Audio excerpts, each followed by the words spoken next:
Hello YouTube, I'm Toby and today we're taking a look at the performance of my Dell Dimension 3100. The CPU in the system is the Celeron D, which is a single core processor. I do believe it's clocked at 2.66 GHz and originally it came with 1 GB of RAM, but I decided to install 4 just to give it a chance in the benchmarking performance. Now I also installed a wireless modem just so I can communicate with my router without having to run cables all over the apartment. Now this system originally came with Windows 7 32-bit, but I decided to go with Ubuntu 64-bit instead, since it would be easier to run some of my tests on that rather than the 32-bit Windows 7 system. Now if you're interested in a more in-depth view into this system, I do have a video on my channel where I take the whole thing apart, clean it out, and take a look at the different components, and I have to say it is kind of an interesting system actually. But without further ado, let's start the benchmarking. Now while the system is starting up, I figured I'd explain what I wanted to test on this system. First off, I want to try the Counter-Strike Source benchmarking test and the Half-Life 2 Lost Coast benchmarking test. I also want to see if I can actually play the games, and then I want to see if I can actually use the computer for everyday tasks like web browsing and office work, all those things. I know this system can't handle much, so I think we're just going to keep the benchmarking light just to get a good feel for this system. But let's start. Alright, so I thought first off we'd just take a look at the general system specs. Right here you can see our memory is at roughly 3 GB. Since I did install 4 GB, I have a feeling that the chipset in this computer may be limited to 3, but I am not entirely sure yet.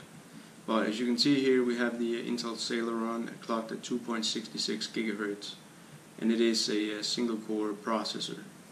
And graphics, integrated Intel graphics, we have a 64-bit operating system, and the hard drive I have installed is at 242 GB.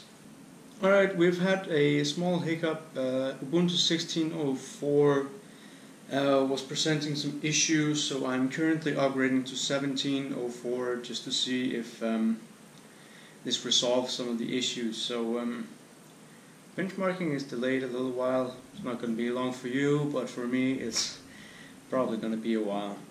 However, I can already tell you that this system is very slow.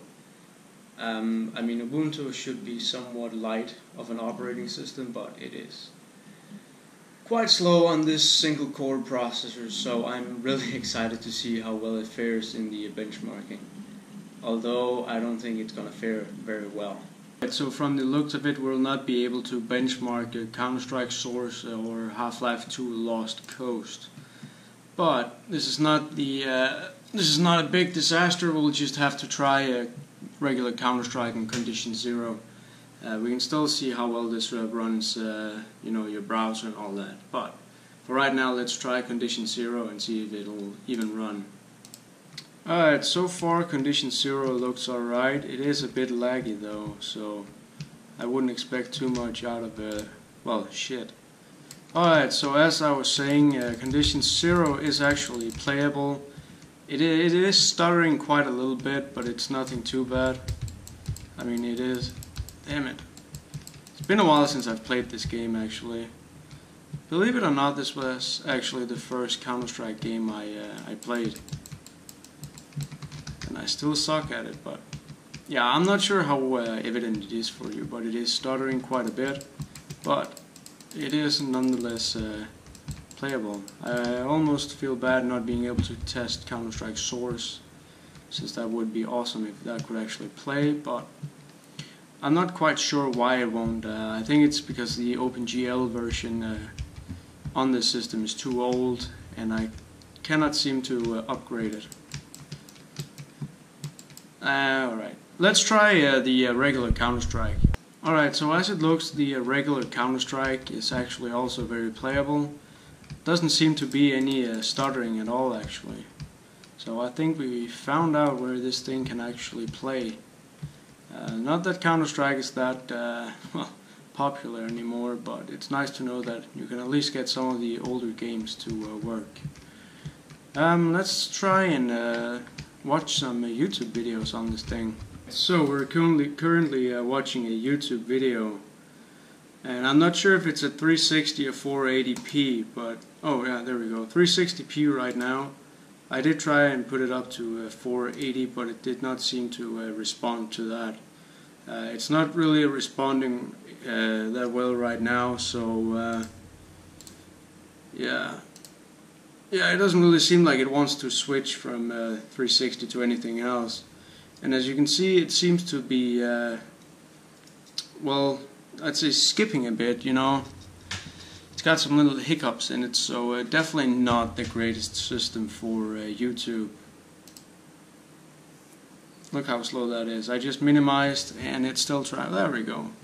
And it just managed to minimize. Let's try to see if we can actually pause this video right here. Come on. Yeah. It is lagging quite behind, but I think it's paused now. Let's try and open an additional tab. It should be going straight to Google. Look how slow that is. Let's try CNN.com. Of course, while we have a YouTube running. And it's still connecting. I mean, I really gotta say this system is very, very slow. Not that I expected it to be a lightning fast system, but you know, it's still too slow for my tastes. And finally, it seems like something's actually happening. I'm not sure if I skipped that part before the waiting part, I've just fast forwarded, but it is taking quite a while. And obviously CNN is a very heavy website for a processor, since there's so many things, links and everything, pictures, all that just bombarding the system at once. But for right now, I'd say this is not a system well suited for browsing, actually, which says a lot. Alright, so we're now in Libreoffice. Thought I'd want to try and just write something. Well, it seems to write alright.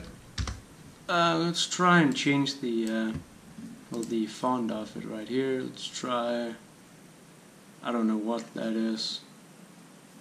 I'll try this one. Still seems alright. Let's try and change the size right there. Oh, maybe some color. Highlighting. Blue. Alright, actually seems like it can write just fine.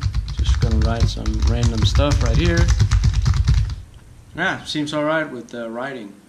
Now when it comes to you know, desktop games like Minesweeper, the system actually does alright. Not that I expected it to do poorly, since the system that can play Minesweeper is a pretty poor system, to say the least. But lucky for me, it actually seems to do quite well with it. So yeah, let's try and see if we can find something else to do with this system. Now, watching 1080p video on this system is not a pleasant experience. It is stuttering quite a bit, but it's not so bad that you can't enjoy a movie in a pinch. I'd probably only stick to a maximum of 720p if I had the ability, but the movie I wanted to watch was in 1080, so that's what I'll have to stick with. Alright, so that was the attempted benchmarking of the Dell Dimension 3100. Now this system is very, very slow. It's been a while since I've had such a slow system, and I'm pretty sure it's just because it's a single core processor. Now I haven't dealt with that many single core processors, but they're always a nuisance, they're always slow, and thus I would not recommend this system for, well, anything actually. The only thing it seemed to be able to do fairly well was just writing a document. So I guess if that's all you want, sure, it's an alright system. Now, if you have any questions about this system, or you want to see the insides of the system, I do have, like I believe I said earlier, a more detailed video on my channel, well, where I take the thing apart and look inside it. And I gotta say, it's the cooling solution in this system is very interesting. So check that out if you want to. I hope you enjoyed this video, and thank you very much for watching.